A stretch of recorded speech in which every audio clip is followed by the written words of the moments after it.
Well, good morning. Welcome to Debbie's Back Porch. So glad to have you with us again today. Today we're making easy peasy pesto salad. And here are your ingredients. Please pause and write them down. And hey, please give us a thumbs up and subscribe to our channel. We love having you here. Well, my basil needed pruning, so this is what I have. Nice fresh basil. Hard to determine exactly how much you've got here. If you packed it in, it'd probably be about 2 cups. But just use what you have because the ingredients here are flexible. And we're now going to toast our pine nuts. I have a little bit over half a cup. I got a real surprise when we went to buy pine nuts. I have always made pesto with walnuts, and it's perfectly fine, but I was making a video for you, so I thought, well, let me do this with the authentic recipe, and that would be pine nuts.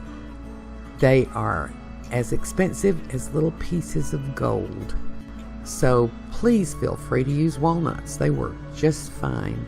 So we're toasting these for about a minute on a medium heat. We don't want to scorch them, but toasting them, even if you buy toasted pine nuts, you want to heat them up a little bit before you start.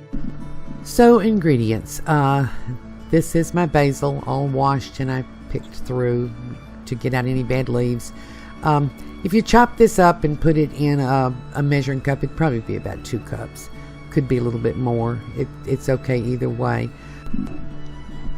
Then there's 3 cloves of garlic.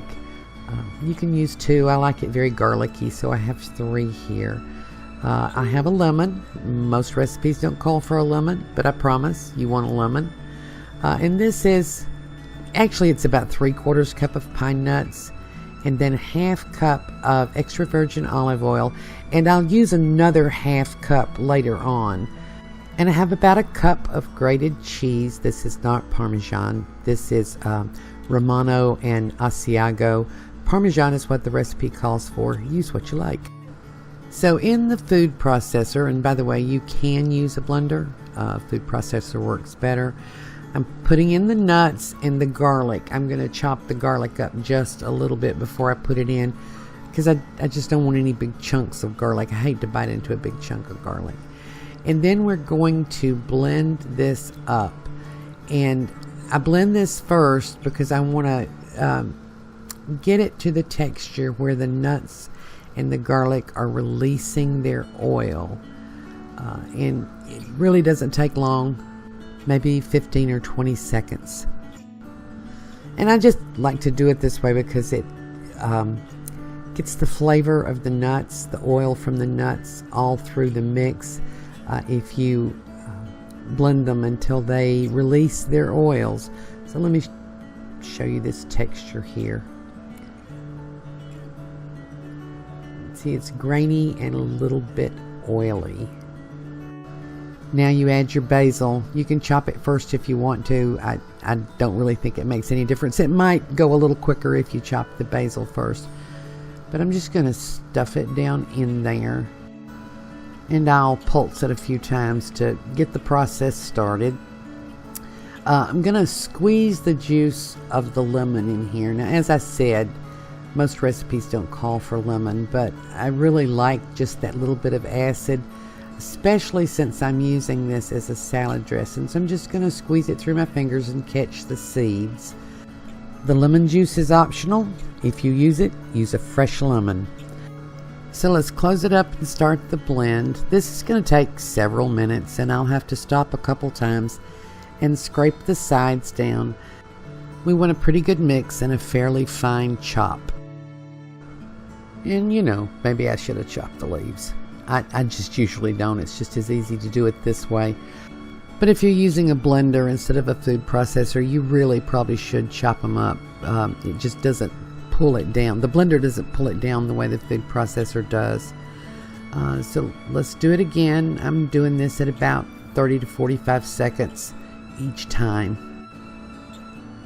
So we're about there. Let me show you the texture. It's still fairly dry. We haven't put our oil in yet, but we've got a pretty good chop there. It's still a little rough, but that's okay. for this stage, this is just where we want to be.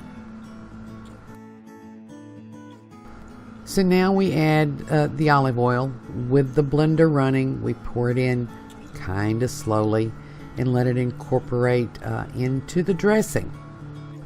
And I'll show you what's going on down there. Adding the olive oil makes it begin to get soft and more liquid-like. We'll actually have to add more because we're using it for a salad dressing, but if you were using it for something else, this would probably be enough. And then I pour it out before I add the cheese, and I just stir the cheese in. You really don't want to put the cheese in while it's in the processor. I don't know, it does something to it. It's better to put the cheese in later. And I mentioned there are other things you can do with this. I'm not going to do it today, but you could make pesto fettuccine, pesto linguine, and instead of adding a little bit more oil like I'm doing now, you would add some of the starch water from where you cooked your pasta. Pesto is very versatile. I mean, it's just, you could just use it as a dip on a corn chip. You can garnish many things with it, but it's most usually used either on a salad or with pasta. But I'm adding the oil to get more of a consistency of a salad dressing. And for a salad dressing, that little bit of lemon juice that I added is pretty essential. It really makes a big difference. So you want to taste for salt and pepper. I'll use red pepper flakes. You can use black pepper. I'll be kind of light on the salt because I'll taste it again after it's refrigerated and all the ingredients are at the same temperature. But I'm going to cover this now, put it in the fridge for about 20 minutes. I'll be back. So this is what we have now, and it's still a little bit thick for a salad dressing. It's really already pretty yummy, but I'm going to add a little bit more oil, and I'll test for salt because I may need a little bit more salt. I have my salad ingredients out. I'm going to put that together and then plate it up, and I'll show you what we've got.